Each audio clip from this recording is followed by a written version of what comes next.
Métro, Labo, Dodo, le podcast spécialiste du sommeil. Bonjour à tous. Dans ce nouvel épisode de Métro, Labo, Dodo, nous allons discuter d'une parasomnie très particulière, j'ai nommé le somnambulisme. Cette parasomnie correspond à une instabilité du sommeil lent profond et toucherait entre 3 à 4% des adultes, d'après le Centre du sommeil de Tours. Aujourd'hui, je reçois une patiente atteinte de somnambulisme qui est venue nous témoigner de ce qu'elle vit au quotidien. Cette patiente, c'est Marielle. Marielle était infirmière en soins intensifs et elle est aujourd'hui ce qu'on appelle entre guillemets une influenceuse avec son blog appelé le blog de Néroli et elle tient également un podcast appelé Moralité grâce auquel j'ai appris qu'elle était somnambule. Je remercie Marielle d'avoir témoigné à mon micro et de nous avoir partagé des anecdotes qui m'auront beaucoup fait rire. Bonne écoute! Bonjour Marielle. Bonjour Margot. Bienvenue sur le podcast Métro, Labo, Dodo. Pour cet épisode dédié au somnambulisme, je vais te demander de te présenter et de nous dire quel est ton rapport au sommeil. Alors, je m'appelle donc Marielle, j'ai 35 ans, je suis originaire d'Annecy, où nous enregistrons. Et dans la vie, je suis blogueuse, créatrice de contenu sur le blog de Néroli depuis 11 ans. Et ça n'est pas mon métier de base, je suis infirmière de formation à la base. Voilà pour les petites présentations. Je suis podcasteuse aussi sur un podcast qui s'appelle Moralité. Et mon rapport au sommeil, je pense que les auditeurs vont vite le comprendre. C'est quelque chose de très important pour moi. C'est pas du tout un détail. Je crois qu'on passe un tiers de sa vie à dormir. Exactement. Et voilà, pour moi, c'est vraiment pas du tout un détail. C'est très important. Et j'ai un peu manqué de sommeil pendant mes années d'infirmière. Donc, je prends conscience de l'importance du sommeil encore plus aujourd'hui. Ouais, ok. Et justement, si tu es là aujourd'hui, c'est parce que j'ai écouté ton podcast Moralité et dans un épisode, tu expliquais que tu étais somnambule. C'est vrai. Et j'aimerais bien savoir comment et quand est-ce que tu as su que tu faisais du somnambulisme? Alors, en temporalité, la première chose dont je me souviens, c'est que j'ai déménagé la première fois quand j'avais 6 ans. Et je me souviens très bien avoir eu des épisodes de somnambulisme dans ce premier logement. Donc nettement avant l'âge de 6 ans. Au départ, c'était mes parents qui me retrouvaient le matin ailleurs que dans mon lit. Donc, pas dans le four, hein, mais dans le lit de mon frère, dans le canapé dans le salon, et que je venais aussi les voir la nuit avec des paroles un peu incompréhensibles. Et alors, pas du tout les bras tendus, mais je pense qu'on pourra en reparler, mais il y a plein de stéréotypes sur le somnambulisme, et donc non, pas les bras tendus, pas comme dans les films. Et voilà, ça a commencé un petit peu comme ça. Ok, donc c'était vraiment très jeune. Alors, du coup, je pense 3-4 ans. Ouais, ok. Dès que le sommeil devient à peu près stable, finalement, chez un enfant. Oui, exactement. Alors, ça doit être à peu près à ce moment-là, ouais. Ok. Et effectivement, c'est marrant que tu en parles parce que c'était ma prochaine question. C'était que quand on parle de somnambulisme, on voit toujours une personne les bras tendus, levée, qui erre comme un zombie et qui va tuer les gens. Voilà, c'est un petit peu effrayant. C'est vrai que c'est complètement ça. Et du coup, est-ce que tu peux nous dire comment est-ce que ça fonctionne chez toi? Là, tu disais que tu allais dormir dans un autre lit, mais est-ce que tu as d'autres détails? Alors, je crois que j'ai jamais rien fait d'inquiétant. Justement, je précise ça parce que, par exemple, ma belle-mère est somnambule. Et elle a fait des trucs un peu flippants, genre escalader la rambarde d'un escalier, ouvrir une fenêtre, ce genre de trucs. Alors moi, j'ai jamais eu de pensée un peu pas suicidaire, mais dangereuse comme ça. Ça m'a jamais traversé l'esprit. Enfin, pas que je sache. Mais c'était beaucoup des déambulations, voilà, dans l'appartement. Alors les fameuses paroles incompréhensibles, je vais te faire l'imitation de ce que ma mère faisait de moi, et donc ça fait un peu voilà, un peu ce style-là, donc ça ne veut rien dire. Et un regard, alors du coup, moi je ne sais pas parce que je ne me suis jamais vue, je me suis jamais filmée, mais un regard avec les yeux qui te regardent un peu par en dessous et les yeux qui te fixent pas. Voilà, ça c'est la description de mes parents. Ce que je trouve fou, c'est que je leur ai jamais fait peur. Alors que moi, quand on me raconte ça, je trouve ça terrifiant. Avec un peu le regard qui te fixe pas complètement. Et puis voilà, des paroles qui veulent absolument rien dire. C'était un peu caractérisé comme ça. Ouais, donc les yeux ouverts quand même. Ah, les yeux ouverts, ouais. Mais voilà, ma mère, elle avait... Enfin, du coup, c'était souvent ma mère que j'allais réveiller, la pauvre, parce que c'était la plus proche de la porte quand je rentrais dans la chambre de mes parents.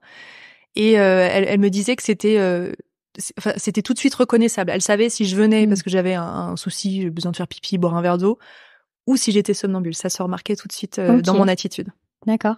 J'avais lu aussi que souvent les somnambules faisaient des tâches, alors un petit peu simples, comme, je sais pas, écrire ou faire la vaisselle, j'en sais rien.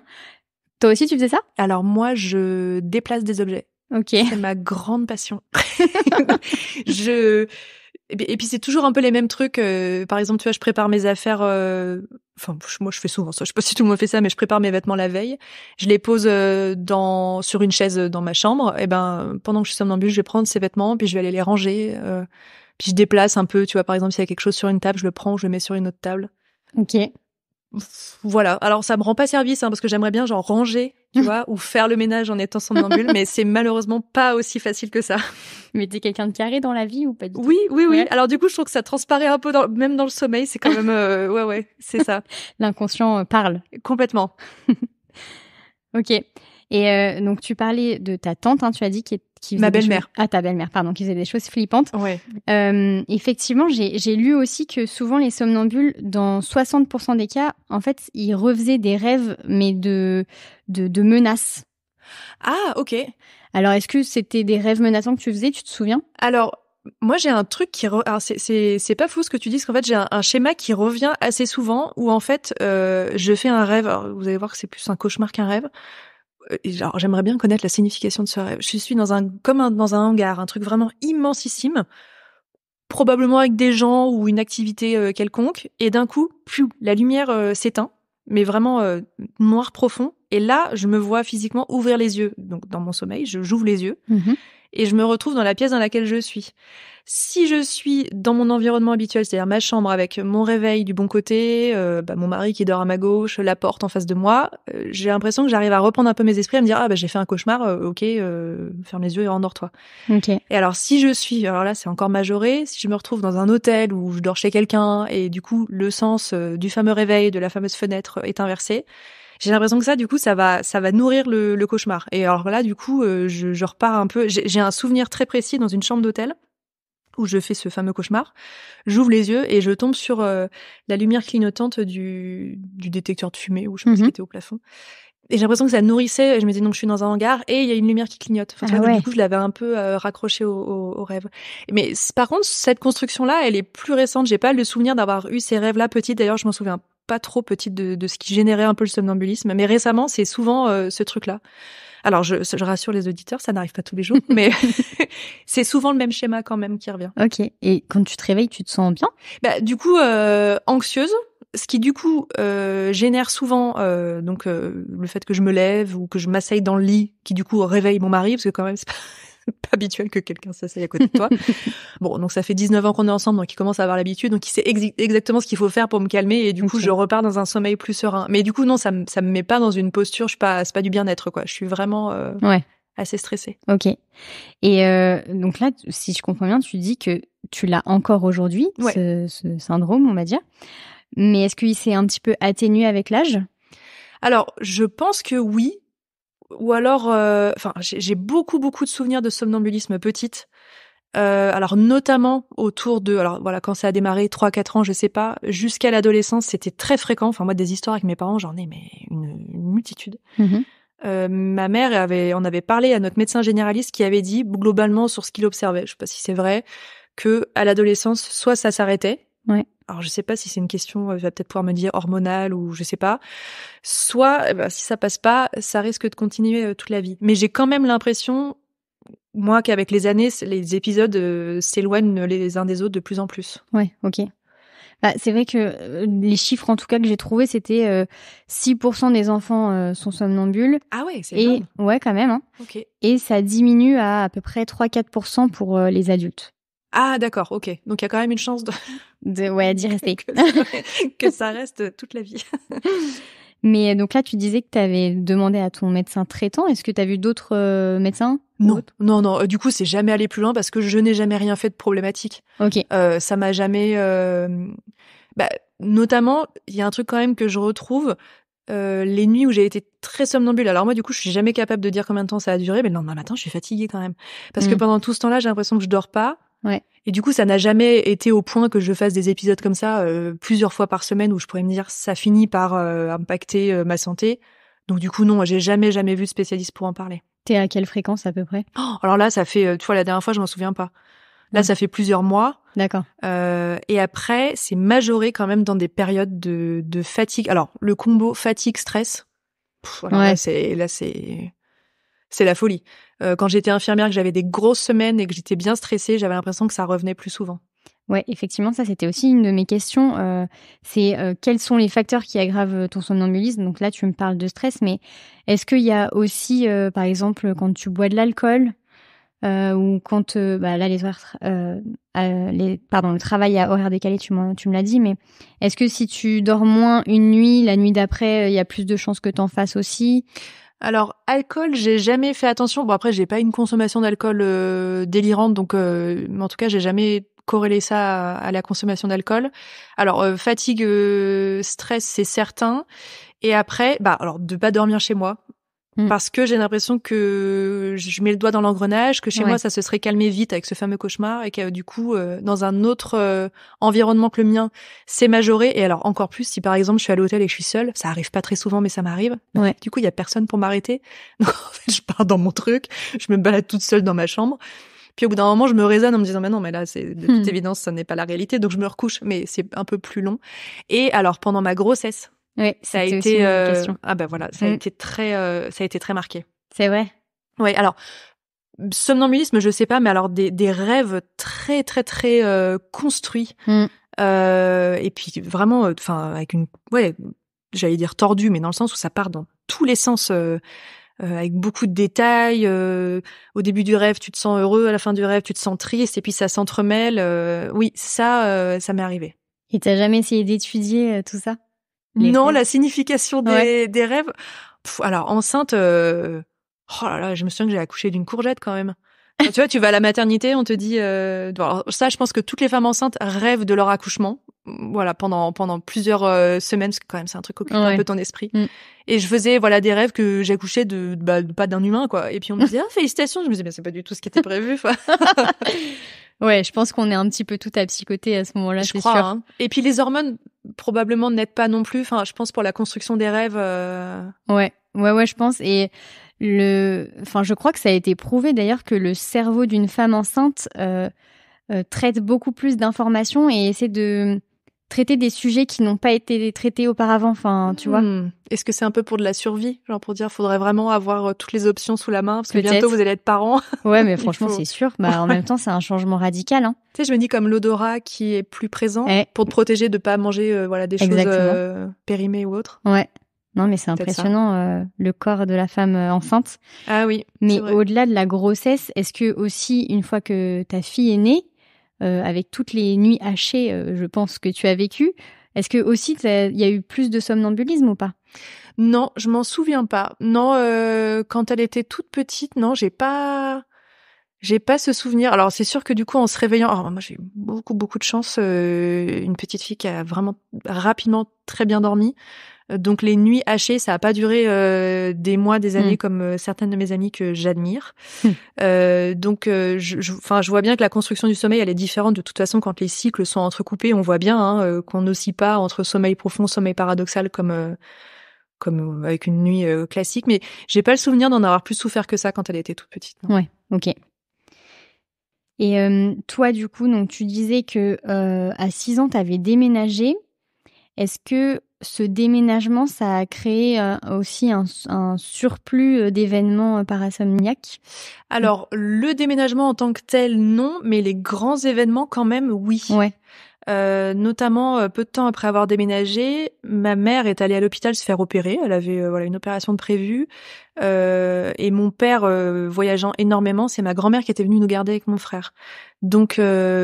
mon père donc dormait dans sa chambre, ma mère est hospitalisée, moi j'étais dans ma chambre, mon frère aussi, et ma grand-mère dans la chambre d'Annie.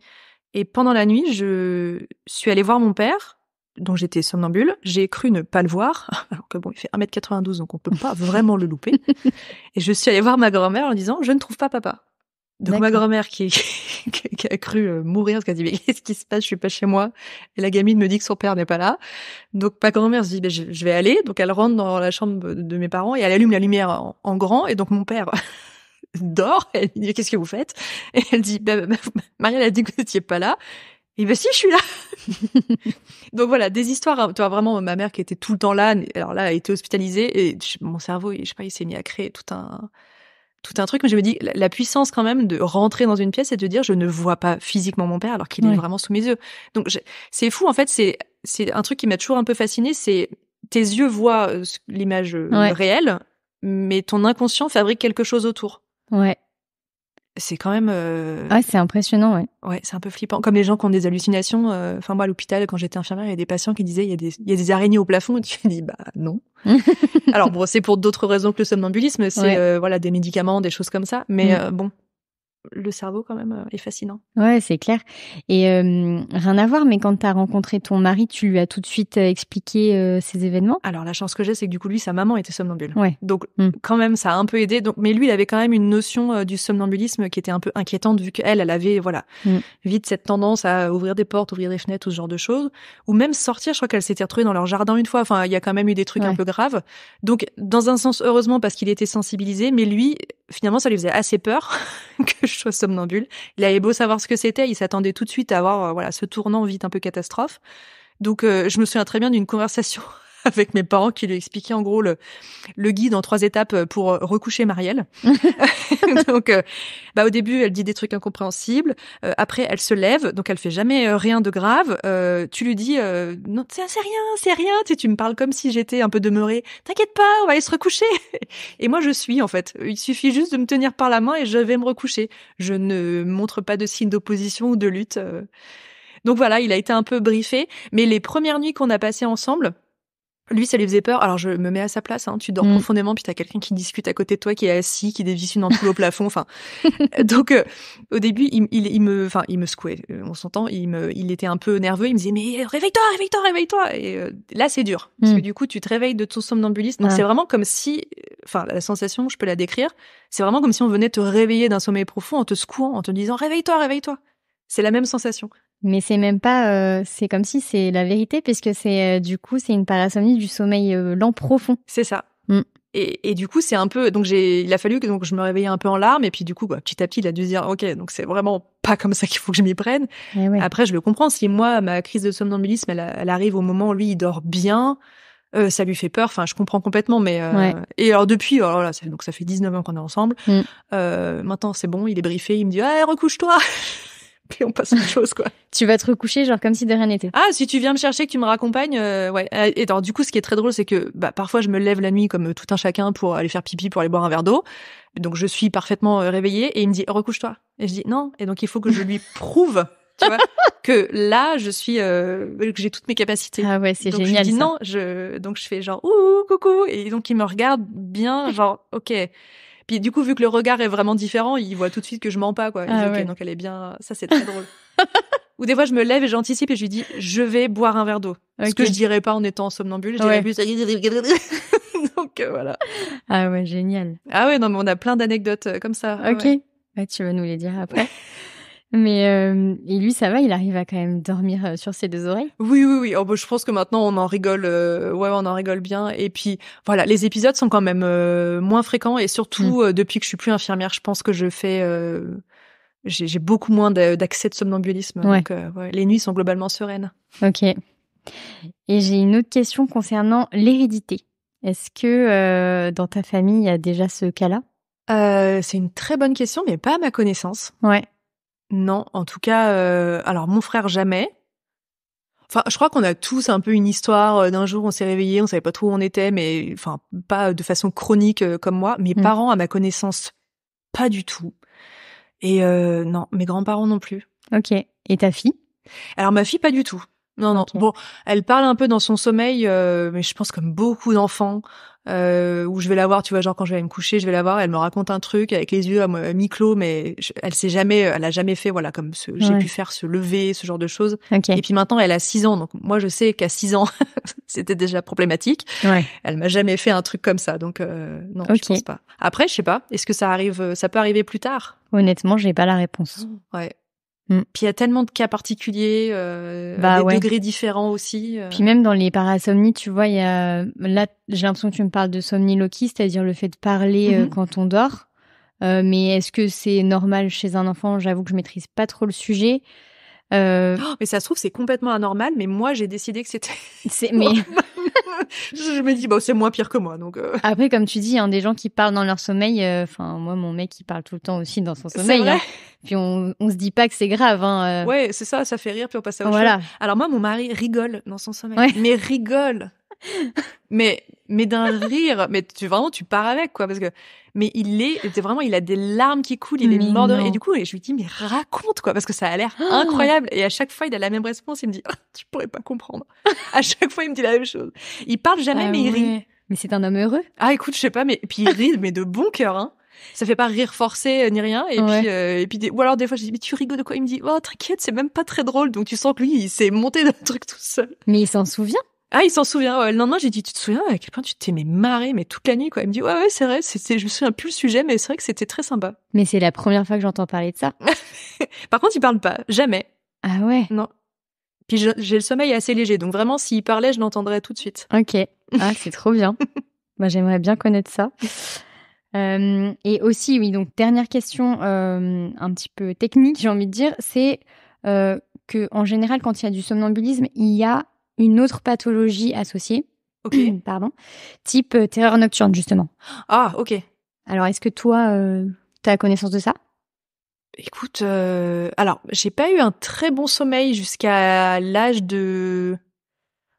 ça a duré assez tard, 13, 14 ans, je sais pas si en fait, je sais même pas exactement ce que c'est les terreurs nocturnes. Ouais, comment on définit ça? C'est sûr que pour dire la différence, en plus, personne ne sait exactement tellement expliquer ces parasomnies-là, donc je saurais pas te dire. Mais c'est une fois que tu dors, que tu te réveilles. Ouais. Souvent, c'est les enfants et ils crient. Ok. C'est terrifiant. Alors ça, je pense pas l'avoir vécu, mais j'étais très anxieuse jusqu'à l'âge de peut-être un peu avant d'être au lycée, peut-être 13, 14, 15 ans. Et mais du coup, ça a créé plus des insomnies, donc du mal à trouver le sommeil. Ouais. Après, j'ai pas le souvenir de me réveiller, à part pour le somnambulisme, mais genre en hurlant, en pleurant dans la nuit. Ouais. Donc non, pas associé à quoi que ce soit. Mais je me suis toujours dit, si un jour, alors je me le souhaite pas, mais si je dois être sous somnifère pour une raison ou pour une autre. Parce que ça, du coup, pour l'avoir vu comme infirmière, alors ça fait... Des ravages. Surtout sur des gens pas habitués. Ils reviennent, tu vois, d'une intervention chirurgicale, ils ont du mal à trouver le sommeil, puis à la fois, il faut vraiment qu'ils dorment. Ouais. On leur donne assez rapidement quand même à l'hôpital, alors pas des doses incroyables, ni des molécules extrêmement puissantes, mais et puis là, tu vois des gens qui délirent un peu la nuit. Et je me suis dit, mais imagine, tu me donnes un truc comme ça pour dormir. Est-ce que ça annule le somnambulisme ou est-ce que ça le révèle au grand jour? Mais tu me poses des questions, faut que je travaille le sujet. Hein. T'imagines? Ouais, non, ça m'est jamais arrivé, mais... Ouais. Mais bon, c'est sûr que si on peut se passer des somnifères, c'est toujours mieux. C'est mieux, hein. Et et au-delà de ça, du coup, est-ce que tu as travaillé sur ton stress, finalement, à part changer de travail? Alors, franchement, changer de travail, ça a résolu quasiment tout le stress. Mais c'était un stress un peu latent, dont je prenais même pas vraiment conscience d'avoir exercé ce métier pendant 11 ans. Tu rentres chez toi, t'as beau raccrocher la blouse, ton cerveau est toujours au travail, et puis c'est quand même des situations, j'étais en soins intensifs, donc des urgences vitales, des choses très très graves, des gens qui se mettent à saigner, qui repartent au bloc, à fond la caisse, ce genre de choses. Donc il y avait un stress latent. Ouais. Moi, je le ressentais pas. Ouais. T'es dans une urgence permanente. Ouais, c'est ça. Et puis voilà, c'était un boulot qui était très prenant. J'avais, comme tout le monde, ma vie à côté, etc. Donc, c'était un environnement globalement beaucoup plus stressant aujourd'hui, mais je suis hyper zen. Trop bien. Ça n'a rien à voir. Tant mieux. Ok. Et donc, passons enfin aux anecdotes. Ah, les anecdotes. Ouais. Alors, les anecdotes. Du coup, souvent, déplacer des trucs. Et en fait, tu fais le geste... Tu l'oublies, tu te recouches, le lendemain tu te réveilles et c'est pas en te réveillant que tu te dis cette nuit j'ai bougé mes chaussures. Tu te retrouves devant l'endroit où t'es censé avoir mis tes chaussures, tu te dis elles sont pas là et là bam, ça te heurte et tu te dis mais cette nuit j'ai été somnambule. Voilà. Et parfois ça m'arrivait plusieurs jours plus tard. Si tu déplaces vraiment un truc auquel t'as pas fait gaffe tout de suite, 3-4 jours après, tu retrouves ta bougie dans la cuisine et tu te dis, mais qu'est-ce que c'est fait là, la bougie? Ah ouais. Ah, ça y est, ok. Et là, tu recolles les morceaux du puzzle. Ok. Donc ça m'arrivait pas mal. Donc, comme je disais, mon père voyageait beaucoup quand j'étais petite et donc on avait un rituel avec mon frère, c'était de dormir chacun notre tour avec notre maman. Enfin bref, elle était très sympa, elle acceptait qu'on dorme avec elle. Et une nuit, j'ai entrepris de défaire tout le lit. Donc enlever tous les draps, tête d'oreiller, housse de couette, etc. Donc ma mère, elle me dit bah non, parce qu'il faut dormir. Donc j'étais en pleine phase de somnambulisme et puis donc elle a bien vu dans mes yeux que voilà que j'étais pas là, mais j'avais peut-être 8 ans et elle me dit une force surhumaine. Alors du coup je sais pas si c'est en lien avec le somnambulisme, mais elle me dit je tirais sur le drap de l'autre côté. Donc ma mère qui à l'époque avait 40 ans, hein, et elle me dit j'arrivais pas à te retenir et moi j'avais genre 8 ans quoi. Et en fait je me suis réveillée parce qu'en fait ça la faisait tellement rire parce que quand même c'était marrant. Je me suis réveillée à ce moment-là et elle me dit mais arrête de défaire ce lit quoi. Ah Donc, oui, ok. ouais, ça, qu'est-ce que j'ai fait d'autre quand j'ai été ça c'est intéressant d'en parler quand j'ai été étudiante à Lyon la première année, j'étais toute seule, je vivais dans un petit studio. J'ouvre les yeux, je regarde mon réveil, toujours dans ces histoires de délire. Il était écrit quelque chose comme ça, 4 heures du matin. Mon cerveau lit 7 heures, 8 heures. Mhm. Donc je me dis, il est l'heure de se lever. Je me lève. Donc je suis toute seule, donc là personne ne me recouche. Je vais dans la salle de bain, je commence à me préparer, et je vais dans la douche. Et en fait, en ouvrant le robinet, l'eau me coule sur les pieds et je me suis réveillée. Ah oui. Mais du coup, je me suis mal réveillée parce que c'est très brutal. Et donc j'étais toute seule. Est-ce que j'avais allumé la lumière? Alors ça, je me souviens pas. Sûrement parce que mon volet était fermé, donc j'avais bien dû allumer la lumière. Donc ça veut dire que ça m'avait même pas réveillée. Et c'est l'eau qui m'a réveillée. Et c'est un conseil que j'ai souvent entendu.